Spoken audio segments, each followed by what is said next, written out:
El título de hoy es Perseguidos por causa de la justicia. Hemos llegado a la bienaventuranza número 8. ¿Ya? Esta bienaventuranza va a tomar el versículo 10 de Mateo 5, el versículo 10 hasta el versículo 12. Y ya con esto acabamos las bienaventuranzas, ¿no? que es el comienzo del sermón del monte que el Señor Jesús da a su pueblo. Bien, como una introducción, queridos hermanos, yo quiero que vayan en sus Biblias a Juan capítulo 18, 36, y que podamos responder qué es lo que Jesús le dijo a Pilatos cuando era entregado. Él le responde: mi reino no es de este mundo. Y dice, y también continúa, y dice, ¿por qué? ¿Cuál es la evidencia? Si mi reino fuera de este mundo, los que me sirven, mis servidores, lucharían para que yo no fuese entregado a los judíos. Pero mi reino no es de aquí. Entonces, él dice, tu pueblo, tu nación, los sacerdotes de tu pueblo me han entregado. El Señor Jesús le dice, ellos no son del reino. Es más, los seguidores de Cristo entregarían su vida para defender a su Señor. Y cuando leemos la bienaventuranza, hermanos, en Mateo capítulo 5, que nos dice, bienaventurados los que padecen persecución por causa de la justicia, cobra un poco más de sentido y más de peso, hermanos.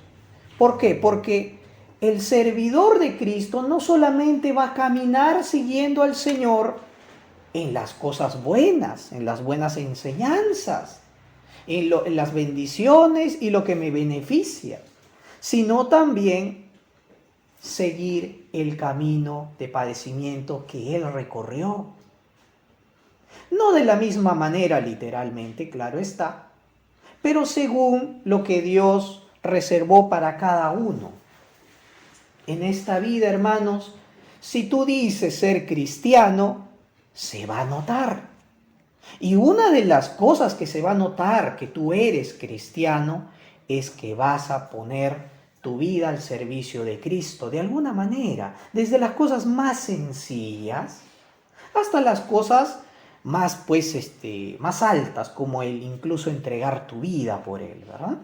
¿No? Algunos piensan que dar su vida por Cristo significa solamente recibir una bala, sacrificarse. No, dar tu vida por Cristo significa dedicarle tiempo, por ejemplo. Esforzarte por leer la Biblia. Venir al culto. Hablar de Jesús a los demás. Prepararte para hacer evangelismo. Todas estas cosas, hermanos, estás dando tu vida por Jesucristo. Y el Señor Jesús lo dice en medio de un ambiente de juicio. Está ante Pilatos. Y está respondiéndole porque le dicen, tú eres el rey de los judíos. Este es tu reino entonces, porque el pueblo judío esperaba a un Mesías caudillo, libertador, guerrero, ¿no? Que va a conducir a su pueblo. Pero él le dice, mi reino no es meramente terrenal. Y mis servidores tampoco lo son. No tienen puesta la mirada solamente en una libertad terrenal.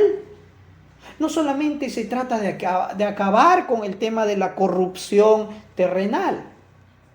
No solamente se trata de acabar con las injusticias que hay en la sociedad. Sino que principalmente se trata de la libertad del alma. Y eso solamente Cristo lo puede lograr. Ya hablando de esta última bienaventuranza, hermanos, ¿cómo espera entonces que el Señor nos dice y cómo debemos reaccionar cuando la gente comienza a perseguirnos por causa de Cristo?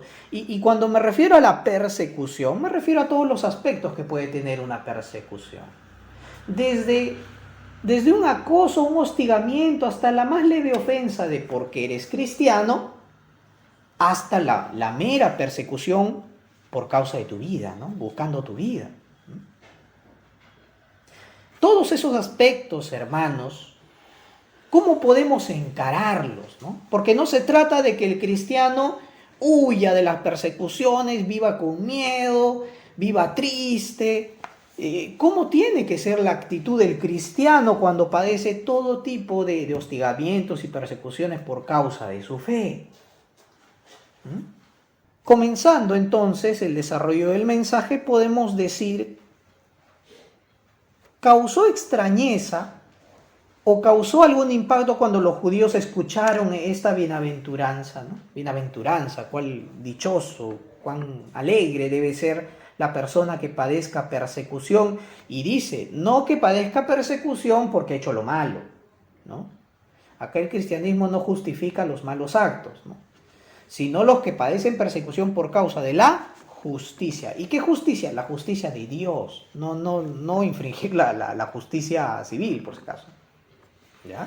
Entonces, cuando los judíos escuchan esto, hermanos, a ellos les causa extrañeza. A nosotros quizá no, pero a ellos sí. ¿Por qué? Porque ellos tenían la idea de que si alguien de su pueblo está padeciendo alguna enfermedad fuerte, está pasando por alguna desgracia, pasa por algún momento de que está muy mal, entonces ellos inmediatamente lo aluden a que Dios lo está castigando. Si sufre algún tipo de persecución, de desprecio, ¿no? Y está pasando momentos muy difíciles, entonces lo primero que pensaban ellos es, esta persona ha pecado contra Dios. Y ese es el pensamiento que ahora el mundo tiene. ¿Le pasa algo malo? ¿Qué de malo habrás hecho, pues? ¿No? Estás enfermo, ya ves, ¿no? Has ido a la iglesia, por eso te has enfermado. ¿No? Y así, ¿no? Relacionamos lo malo con que seguramente has cometido algo malo. Lo bueno, si te están pasando cosas buenas, estás ganando bien, estás bien de salud, todos se enferman menos tú, te va bien, ¿no? Entonces Dios te está bendiciendo. Pero en el Evangelio, hermanos, no se trata de eso. Al contrario, discernir la voluntad de Dios hay veces es muy difícil, de manera personal. No todo aquel que le va bien materialmente sigue a Dios. Y no toda aquella persona que vive en aflicción y padecimientos es porque está en contra de Él. De manera que el Señor nos manda a la Escritura para examinar nuestra vida. ¿Por qué me está yendo bien? ¿A quién estoy siguiendo, por ejemplo? Entonces, y vamos a examinarnos a la luz de la Biblia. Y vamos a ver por qué la Iglesia, desde sus comienzos, durante la época de los 10 emperadores romanos, siguiendo por la época medieval, incluso en la Reforma, padecieron persecución. Y hasta ahorita hay lugares en donde cristianos siguen padeciendo por causa de Cristo. Primero vamos a ver qué es lo que nos dice. El versículo 11 dice, bienaventurados serán ustedes cuando por mi causa los insulten, los persigan y mientan y digan contra ustedes toda clase de mal. Gócense y alégrense porque en los cielos ya tienen ustedes un gran galardón. Así persiguieron a los profetas que vivieron antes que ustedes. Y acá nos podemos identificar muchos, ¿no? Si tú eres cristiano y no te han acusado de alguna u otra manera, o no te han ofendido de alguna manera, pues va a venir solito, sin que lo busques. Habla de Jesús nada más, vas a ver que eso viene solo. Nos dicen que acá dos cosas. Por ejemplo, insultos y calumnias, ¿verdad? ¿No? Mentiras, ¿no? Calumnias, ¿no? Esas, toda clase de mal mintiendo, ¿no? Entonces, esto que si el Señor Jesús nos pide seguirle, ¿ya? Ser como Él, vamos a pasar lo que Él pasó. Porque el Señor Jesús no fue de frente, no nació, creció y fue de frente a la cruz salteándose el proceso. Él pasó este proceso, ¿no? Y Él nos dice que seguimos sus pisadas porque es posible vencer. ¿Qué le dijeron a Jesús, por ejemplo, en cuanto a insultos? Ustedes que han leído, incluso ya hasta en las películas cristianas han visto cómo insultaban a Jesús y a sus discípulos. Por ejemplo, si ustedes buscan en Juan capítulo 10, versículo 20, van a notar qué le dijeron a Jesús. Le dijeron dos cosas en ese versículo. Cuando Él hablaba de sí mismo como Dios encarnado, demonio tiene, ¿no? También le dijeron a Jesús, estás fuera de sí o has perdido el juicio, estás loco. Y cuando el cristiano habla, pues también a su familia acerca de que solamente el arrepentimiento y la fe en Jesús va a poder cambiar nuestros corazones, muchas de las familias nos van a ver como locos, ¿no? Pero ¿cómo es eso, no? La fe, yo también tengo fe, dicen, ¿no? Y mi vida sigue igual. No entienden lo que significa nacer de nuevo, que es el acto regenerador de Dios en el corazón del hombre. No lo hago yo, no lo hace nadie, lo hace Dios cuando uno rinde su vida a Él. A Jesús lo trataron de loco. En algún momento ustedes también le dirán que están locos, cuando hablen de Él. Ya si le dicen algún vituperio por sus propios errores, ya pues no, uno se lo busca, ¿no? Pero si tratamos de seguir a Cristo, y si hablando de Cristo pasa esto, no te desanimes. Recuerda lo que dice este versículo 12. Gócense y alégrense, porque tienes gran premio, gran galardón en los cielos. Tú no estás presentándote a ti mismo. Tú presentas al Cristo que está cambiando tu vida. Y si alguien ve algo malo en ti, está viéndote a ti. Y si alguien ve algo bueno en ti, está viendo a Cristo que está en ti, ¿no? De manera que nosotros no solamente nos han tratado de locos, nos han dicho algunas veces diablos por hablar de Jesús, sino también incluso de rebeldes. En Hechos capítulo 24, versículo 5, van a encontrar cómo es que se refieren ahí acerca del cristiano. Va a decir este texto, porque hemos hallado que este hombre es una plaga y promotor de sediciones entre todos los judíos por todo el mundo. Cabecilla, este es el cabecilla de la secta de los nazarenos, ¿no? En aquel tiempo todavía no era tan sonado el nombre cristiano, ¿no? Pero comenzaba recién, ¿no? La secta de los nazarenos, ¿no? Y cuando tú hablas acerca del amor de Cristo, de que Él puede sanar los corazones, y las demás personas dicen, no, pero lo que tú estás causando es división. No, tú quieres dividir a la familia. Tú no puedes imponer tus creencias. Claro que no, acá nadie viene a imponer nada. Ni siquiera podemos convertir a la gente. No hay poder en nosotros para hacer eso. Es más, lo que el cristiano hace es invitar a la gente a conocer cómo es Jesús. Y eso, en muchos, causa temor. No le dice, bien, conóceme a mí, mira cómo vengo a la iglesia. No, conoce al Jesús de la Biblia. Vas a ver cómo tu corazón va a temblar. Porque su palabra está viva, Él está vivo y va a causar algo en ti. Por eso muchos incluso no quieren acercarse a Jesús, no por el hecho de volverse un fanático religioso, sino por el hecho de que sabe que va a confrontar su pecado. No quieren admitirlo. Y a quien no le gusta, pues que lo confronten, ¿verdad? Que nos digan nuestras verdades. A nadie nos gusta.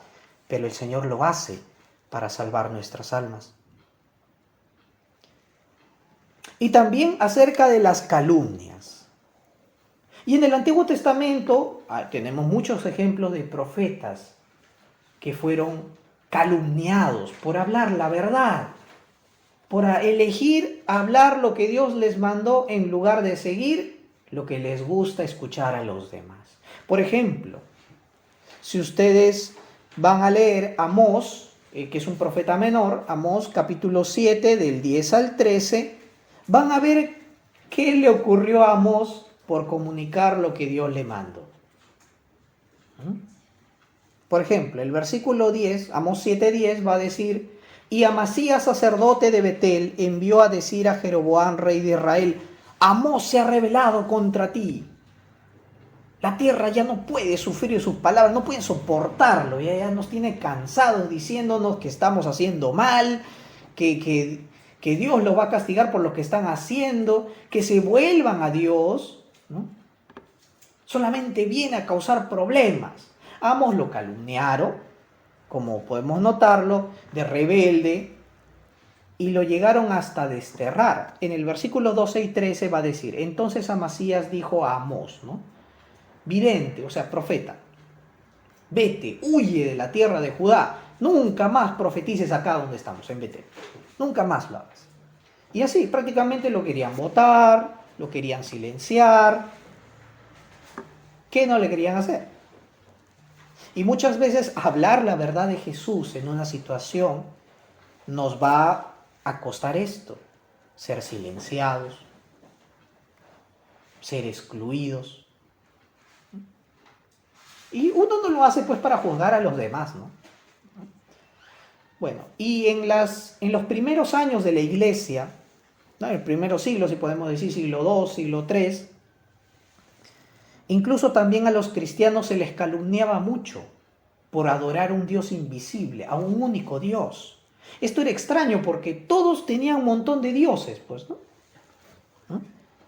Los calumniaban a los cristianos diciéndoles: ustedes son unos inmorales. ¿Por qué? Porque ellos, como en aquel tiempo, pues, hay veces los denunciaban también, ellos no podían reunirse abiertamente, ellos hay veces secretamente se reunían en casas o hasta en catacumbas, ¿no? Y cuando tenían sus reuniones, ¿no?, decían: ¿por qué se están reuniendo en secreto, por ejemplo? ¿No? Porque seguro hacen sus malos actos, pues. Los actos perversos se hacen, pues, cuando nadie te ve, ¿no?, a escondidas, ¿no? Los calumniaban diciéndoles que son unos inmorales, ¿no? Sus reuniones dicen que son de amor, de fraternidad. ¿Qué cosas harán ahí? Entonces ya se pueden imaginar ese pensamiento. Otros los calumniaban de antipatriotas, ¿no?, de rebeldes, ¿no? ¿Por qué? Porque decían que solamente Cristo era el rey de su vida, ¿no? Claro, los cristianos no buscaban desobedecer las leyes romanas, para nada.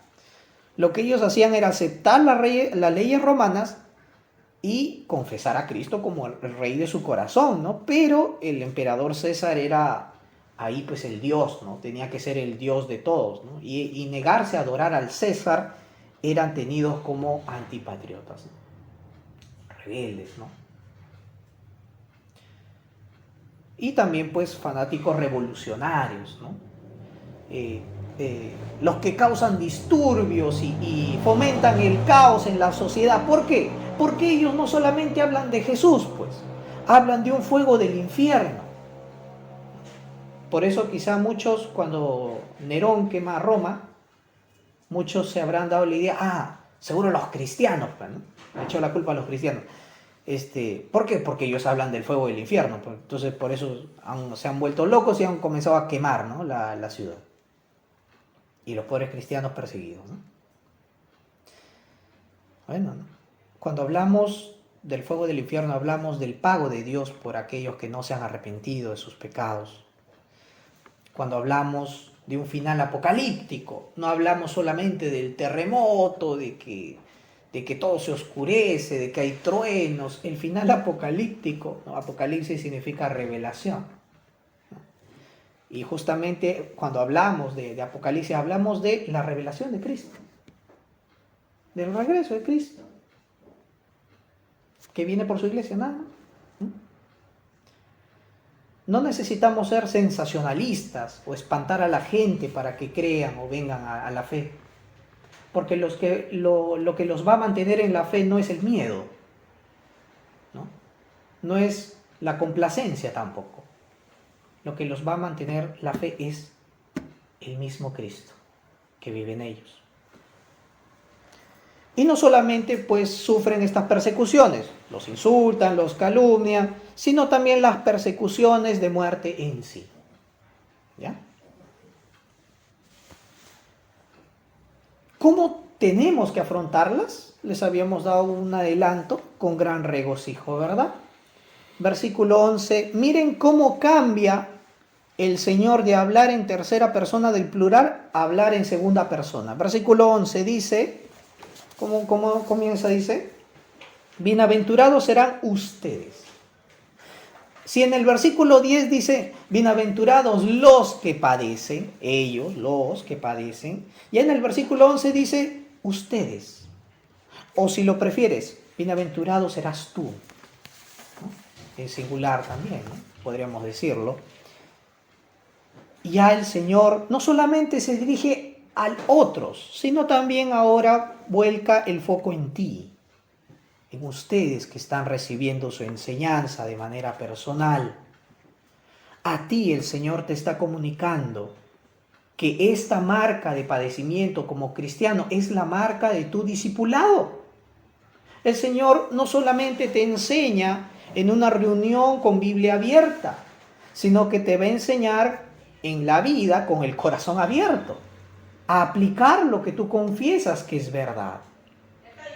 Seguir a Jesucristo no es solamente seguir al Cristo que vino, ¿no? Que era seguido por multitudes, sino es seguir al siervo sufriente que cargaba la cruz. Y acá cuando dice, ¿qué tenemos que hacer? Regocíjense, regocijaos, dice, ¿no? ¿Qué significa regocijarse? Brinca de alegría. Es como si dijese eso, ¿verdad? Brinca de alegría. Alégrate enormemente, ¿no? Cuando uno está muy, pero muy feliz, hasta salta de alegría. ¿Pero por qué? Si eso no es motivo para alegrarse, ¿no? Porque la alegría no viene por lo que vas a padecer. El Señor Jesús no dice, alégrate porque vas a sufrir, no. El Señor dice, alégrate por quién vas a pasar eso. Alégrate en el Señor, no en el dolor, no en el problema que va a venir. Por eso a muchos a veces malinterpretan al cristiano y dicen, no, pues es de que se alegra porque sufre, seguro masoquista. No. Acá el Señor Jesús nos dice, alégrate en el Señor cuando pasen los problemas. Que tu alegría sea Él. No es una alegría vacía, porque Él está en presencia real con nosotros. Está en los cielos y su presencia espiritual está mediante su espíritu con nosotros. Y esta es el mismo regocijo y la alegría que nos describe en Juan capítulo 8, versículo 56, cuando el Señor Jesús dice, Abraham se alegró cuando iba a ver mi día, y vio mi día y se regocijó, se alegró. Esta misma alegría que tuvo Abraham con esa buena noticia, también es el mismo regocijo que uno siente cuando padece hostigamiento por su fe, ¿ya? Y aunque nuestras persecuciones, cotidianas, no se parezcan en mucho a las grandes persecuciones que pasaron los primeros cristianos, sí, preguntémonos, ¿no? Si nadie habla mal de mí cuando hablo de Jesús, ¿estaré comunicando al Jesús de la Biblia? ¿O a qué Jesús estoy comunicando? No que busquemos pleitos, no que busquemos ganarnos amarguras, no. Sino que muchas veces tratamos de comunicar solo un aspecto de Jesús y no al Jesús completo. Y esto muchas veces me trae recuerdos de cuando mi mamá le contaba a sus amigas cómo era su hijo. Y ustedes han escuchado cómo hablan las mamás de sus hijos cuando se juntan. Ay, es que mi hijo, ¿no?, ha logrado esto, hace esto otro. Mi hijo solito, ¿no?, esto, trabaja, hace esto, es hacendoso. Las mamás pues dejando bien a sus hijos, ¿no? Y yo me acuerdo que justamente hablando de eso, y yo estaba con mi amigo y escuchábamos esto, ¿no? Y yo me sorprendía, ¿no? ¿Tú eres así? ¿No? Porque yo lo conocía a él, él me conocía a mí. ¿Tú eres así?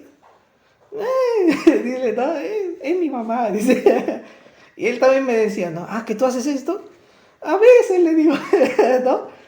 Pero si tú me conocieras solamente la parte buena que dicen de mí, tú darías, ¿no? Si me conoces de manera personal.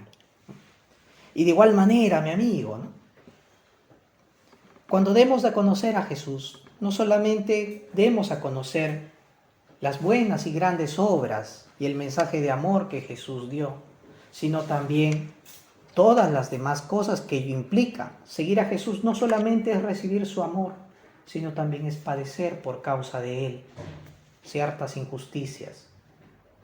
No que nos quedemos de brazos cruzados y no reclamemos nuestros derechos, claro que no, sino que se trata de no enfocarnos en eso meramente, sino cumplir la misión de Dios a pesar de eso. ¿Qué es lo que muestra en nosotros cuando padecemos persecución? De todo tipo, de cualquier tipo. ¿Qué se muestra? Se muestran tres cosas. Primero, que tu fe es verdadera, que tu fe es genuina. ¿Cómo distingues un cristiano verdadero de uno falso? Que los dos pueden venir a Cristo, los dos pueden asistir a una iglesia, pero cuando venga la prueba, el que permanezca, no, ojo, no estoy diciendo el que siempre venga a la iglesia, no, estoy el que permanezca en la fe, ¿no? Hasta el final, ese es el salvo.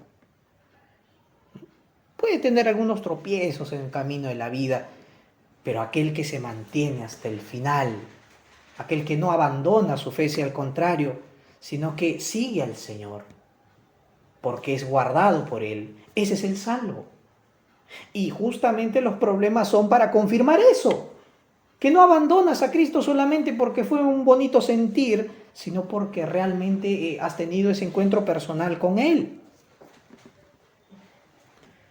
Todo cristiano tiene que saber que la mayor razón por la cual padecemos nuestra fe es por lealtad a Él. El Señor es una persona con mandatos, con verdades que se nos ha dado a conocer.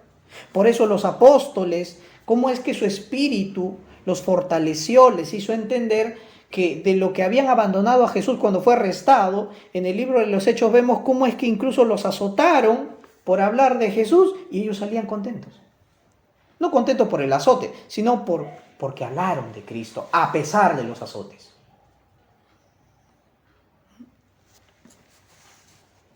De manera que ahora nosotros entendemos que padecer por causa de Cristo, tener heridas y ofensas por causa de la fe, son medallas de honor del cielo. ¿Cómo nos quedamos admirados cuando vemos los documentales de la Segunda Guerra Mundial? Personajes que dicen, no, mira, esta herida así, ¿no? De espada, esta herida de roce de bala, ¿no? Porque yo estuve en el campo de batalla contra el enemigo, y uno se queda, uy, qué increíble la marca que tiene así, y en lugar de decir, hoy se ve feo, es de admirar. Y de igual manera, los padecimientos por causa de la fe, las marcas, las heridas, todo eso es honra en el cielo. Trae gran galardón, dice la palabra. De manera que no tenemos que sentirnos mal por contar incluso las experiencias cristianas. Cristiano va a pasar de todo en esta vida. Por ejemplo, Jeremías. Jeremías fue una persona que lo trataron muy mal cuando hablaba de Dios. Incluso cuando decía, Dios va a usar a Babilonia para castigarlos. No, es que tú eres un traidor que apoya a Babilonia, tú estás encubierto. No, esa es la voluntad de Dios. Lo azotaban, lo ponían en el cepo, lo sacaban. Ahora sí dime lo que Dios te ha dicho. Dios ha dicho que te van a llevar preso arrastrándote a Babilonia. Lo encarcelaban, lo golpeaban. Dime ahora sí lo que el Señor te ha dicho. Lo sacaban de nuevo. Él decía, no me vuelvan a tirar al pozo. Ya estoy cansado, ya estoy mal. Dinos lo que Dios te ha dicho. Dios ha dicho que Babilonia los va a llevar cautivos. y seguía diciendo la verdad, a pesar de la situación del país, a pesar de lo que pensaba el rey. Ese es un cristiano que evidencia una fe genuina, no para agradar a otros, sino para comunicar fielmente lo que Dios nos ha dado. Y quiero comentarles un poco acerca de un personaje en los tiempos de la Reforma, ¿no? Por ejemplo, en Inglaterra, cuando el reinado lo asume la reina María, ya hubieron varios cristianos, entre ellos uno que se llamó Lawrence Saunders, ¿ya?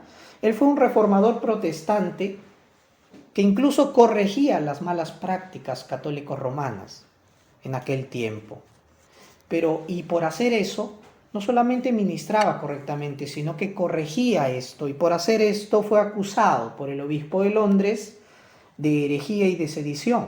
Él fue arrestado, ¿ya? Fue sentenciado a la hoguera en febrero del 1555, y de camino a la hoguera, ¿ya?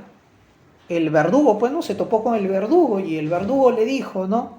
Tú eres el que trastorna el reino, ¿no? Y si te arrepientes pueden recibir perdón. Él le dijo, no soy yo el que trastorna el reino, sino ustedes los que hacen daño al reino. Lo que yo sostengo es el bendito evangelio de Cristo. Yo lo creo, lo he enseñado y jamás lo revocaré, ¿no? Cuando él llega al lugar ya de su ejecución, al cepo de la hoguera, él dobla sus rodillas, ora al Señor, y él va y abraza la estaca. Al abrazar la estaca, él comienza a repetir varias veces estas dos frases. Bienvenida, cruz de Cristo, bienvenida, vida eterna. Él no lo hacía sabemos, ¿no? La hoguera. Él lo hacía porque se iba a encontrar con Jesucristo después de ese momento.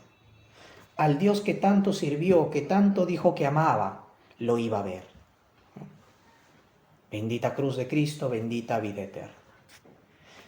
Y murió martirizado en la hoguera.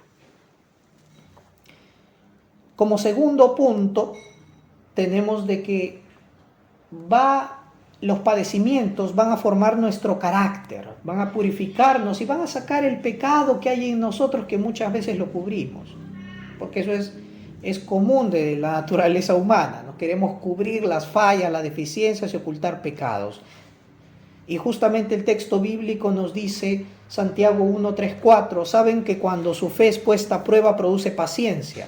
Procuren que la paciencia complete su obra para que sean perfectos y cabales sin que les falte nada. Si con paciencia y fe afrontamos lo que pasamos, el fin de Dios no es meramente librarte físicamente, es perfeccionar tu alma. Porque este cuerpo se va a quedar en esta tierra. Lo que va a entrar al cielo es tu ser. Y aunque tú hayas cuidado bien este cuerpo en el que vas a volver a tenerlo para dar cuentas de Cristo, va a ser transformado. Pero tu mente, ya limpiada del pecado, tu mente que ha padecido por causa de Cristo, que ha tenido sus luchas contra el pecado en esta vida, que la ha sufrido como tiene que sufrir por amor a Cristo, vas a poder entrar a los cielos ahora sí y sentirte a gusto. No es que entremos al cielo por entrar, entramos al cielo con la misma mente que tenemos. No vamos a olvidar al Señor, lo que hemos pasado, sino es que nuestra mente va a ser plenamente transformada ya sin la conciencia del pecado, para adorar a Dios eternamente. Y como tercero, porque la persecución va a traer gran recompensa en los cielos. Es por eso, no solamente el Señor nos bendice con cosas en esta vida, sino que vamos a recibir una recompensa eterna. ¿Qué tipo de recompensa? No sabemos, hermanos. Cuando lleguemos allá, Él nos lo dará. No solamente la alabanza entre los santos, sino también la recompensa de gracia de parte de Dios. Dice el texto bíblico, Romanos 8:18, pues no tengo dudas de que las aflicciones del tiempo presente en nada se comparan con la gloria venidera que habrá de revelarse en nosotros. Hermanos, lo que sacrificamos aquí, lo que padecemos aquí, Dios no solamente lo va a compensar en el cielo, sino que va a sobreabundar en gloria de tal manera de que tú no vas a sentir que realmente hubieras padecido lo que tan gran recompensa vas a recibir. Es como haber caminado de una esquina a otra y que te den, no sé, 10 millones, ¿no? 10 millones de dólares. Oye, pero si solamente fui de ahí a allá, ¿no? Pienso que no merezco tanto, ¿no? De igual manera, en el cielo no se va a comparar incluso lo que Dios va a restituir en tu vida. Y acá quiero compartir con ustedes otro testimonio acerca de otro personaje de la Reforma Protestante, el doctor Rowald Taylor. Él servía en la ciudad de Hadley, ¿ya? Él era un predicador muy humilde, gentil, pero también duro contra el pecado, ¿no? Y resulta que pues también lo acusan. Y justamente es en el mismo periodo de reinado que la reina María, de su colega Lawrence Sander, ¿ya? Y resulta que también lo condenan a la hoguera. Y él también llega a decir ante la hoguera estas palabras: buena gente, porque se habían reunido pues a ver su ejecución, buena gente, no les he enseñado nada más que la santa palabra de Dios, y estas lecciones las he extraído del bendito libro de Dios, la Santa Biblia, y he venido aquí hoy para sellarlas con mi sangre, ¿no? Él brincó, dicen algunos que bailó en su ejecución. Cuando le preguntaron, ¿no? Cuando él llega ya al cepo de la hoguera, ¿no? Y le dicen, oye, ¿estás bien?, ¿no? Incluso él llega a confesar esto: sí, estoy muy bien, porque estoy casi en casa. Ya me siento hasta cerca de la casa de mi padre. Por eso estoy feliz. Tras concluir sus oraciones, él llega, incluso dicen que besa la estaca, dice, ¿no? Al punto de ser condenado. Bueno, y él clama, ¿no? Padre misericordioso del cielo, por Jesucristo mi Salvador, recibe mi alma en tus manos. Y le prenden fuego, y él muere no por el fuego, sino por el golpe de una alabarda. ¿Y cómo es la persecución hoy en día, hermanos? Hoy en día, en el siglo XXI, más de 380 millones de cristianos sufren por su fe y sufren gran persecución en el mundo. 1 de cada 7 cristianos es perseguido a nivel mundial. 1 de cada 5 cristianos es perseguido en el África. 2 de cada 5 cristianos son perseguidos en Asia. Y 1 de cada 16 cristianos son perseguidos en América Latina. ¿Ya? Esto lo pueden corroborar en la web de Puertas Abiertas, que hace estas mediciones. Y dentro del ranking, ¿no?, de alto de persecuciones cristianas tenemos 3 lugares. En tercer lugar está Yemen, en segundo lugar Somalia y en primer lugar Corea del Norte. En primer lugar Corea del Norte. De los 26,5 millones de habitantes en Corea del Norte, hay una estimación de 400.000, del 1,5 de la población, que pueden ser cristianos. Y de esta población de 400.000, solamente 50.000 a 70.000 cristianos están en prisiones y en campos de trabajos forzados. Y ellos padecen esta opresión comunista y lo que es la paranoia dictatorial, ¿no?, por su líder, ¿no?, que se tiene que adorar al Kim Jong-un, ¿no? Si descubren su fe, ¿qué hacen? Las mujeres las someten a campos de trabajo forzados, las violentan sexualmente en los interrogatorios. ¿Por qué? Para destruir la percepción cristiana de la pureza, pues, ¿no? Entonces, arruinando la fe, ahora sí ellas pueden renunciar a la fe y pueden delatar a otros cristianos, ¿no? Y los hombres cristianos también a los campos de trabajo forzados, a los maltratos y abusos físicos, ¿no?, y hasta las ejecuciones. Sí, hermanos, de los mártires de la era apostólica, de la Reforma, hasta nuestros tiempos, ¿qué podemos decir para alentarnos y no perder la confianza en el Señor? Yo les dedicaría esta parte de Hebreos 10 del 32 al 39, que dice: Recuerden aquellos días cuando acababan de conocer la verdad. Enfrentaron ustedes muchos sufrimientos, pero siguieron firmes. En una ocasión sufrieron insultos y persecución, en otras ayudaron a los que estaban sufriendo lo mismo. Se condolieron de los encarcelados y soportaron con alegría cuando ustedes les quitaron sus propiedades. Siguieron felices porque sabían que poseían algo mucho mejor, algo que dura para siempre.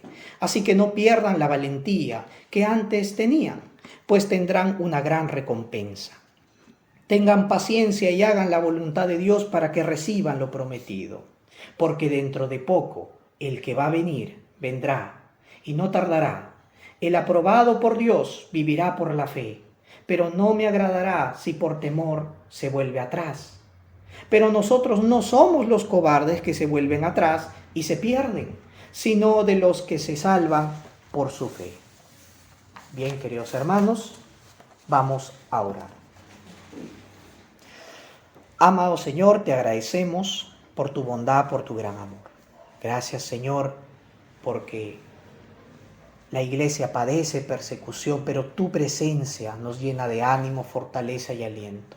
Desde las persecuciones más leves, como son los insultos, ofensas verbales o comportamientos de rechazo, hasta los más difíciles, como son la persecución por causa de Cristo, que persiguen quitarle la vida a los cristianos, y en muchos lugares, Señor.